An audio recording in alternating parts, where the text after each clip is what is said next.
Gitmeyeceğim demiştin. Şimdi nerelerdesin? Hani yürekten sevmiştin. Şimdi hayallerdesin. Hani beni sevmiştin, bana gönül vermiştin, aşkım benim demiştin. Hani neredesin?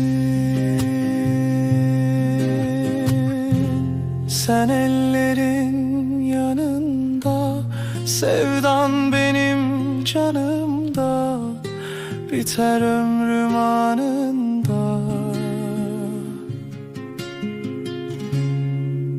Hayallerdesin.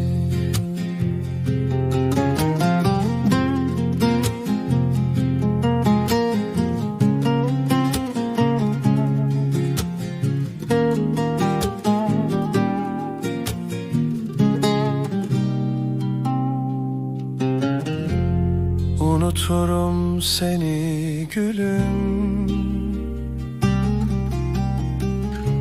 sözüm söz bilesin.